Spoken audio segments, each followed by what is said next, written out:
പരിശുദ്ധ ദൈവമാതാവിന്റെ വണക്കമാസം 14-ാം ദിവസം പരിശുദ്ധ കന്യകാമാതാവെന്ന ഉന്നതമായ സ്ഥാനത്തേക്ക് ഉയർത്തപ്പെട്ട ഉടനെ അവളുടെ ബന്ധുവായ എലിസബത്തിനെ സന്ദർശിക്കുവാനായി യൂദയായിലെ ഒരു പട്ടണത്തിലേക്ക് പോയി.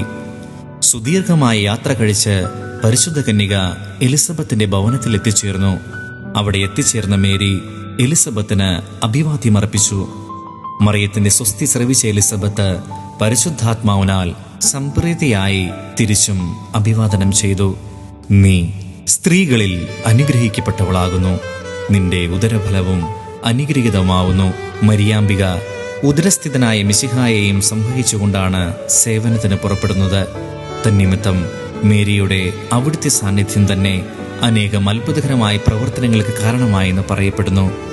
ഏലീശ്വ പരിശുദ്ധാത്മാവിനാൽ പ്രചോദിതയായി മേരി ദൈവമാതാവായി എന്നുള്ള വസ്തുത പ്രഖ്യാപിക്കുകയാണ്.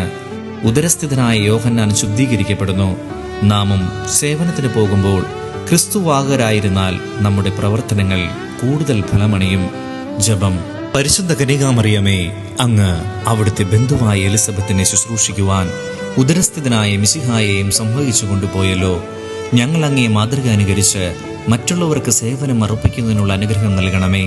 ഞങ്ങളും ഞങ്ങളുടെ സേവന രംഗങ്ങളിൽ മിശിഹായെ സംവഹിക്കുവാനും അപ്രകാരം മിശിഹായ്ക്കു വേണ്ടി എല്ലാ സേവനവും അർപ്പിക്കുവാനും ഞങ്ങളെ പ്രാപ്തരാക്കണമേ.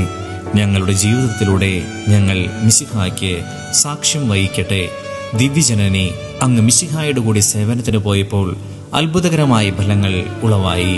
അതുപോലെ ഞങ്ങളുടെ എല്ലാ സേവനങ്ങളിലും ആധ്യാത്മികമായ ഫലങ്ങൾ ഉളവാക്കുന്നതിനുള്ള അനുഗ്രഹം ഞങ്ങൾക്ക് പ്രാപിച്ചു നൽകണമേ. സുഹൃതജപം. ഏലീശോയെ സന്ദർശിച്ച് സഹായിച്ച പരിശുദ്ധ ദൈവമാതാവേ, പരസ്നേഹം ഞങ്ങളിൽ വളർത്തണമേ. ഏലീശോയെ സന്ദർശിച്ച് സഹായിച്ച പരിശുദ്ധ ദൈവമാതാവേ, പരസ്നേഹം ഞങ്ങളിൽ വളർത്തണമേ. ഏലീശോയെ സന്ദർശിച്ച് സഹായിച്ച പരിശുദ്ധ ദൈവമാതാവേ, പരസ്നേഹം ഞങ്ങളിൽ വളർത്തണമേ.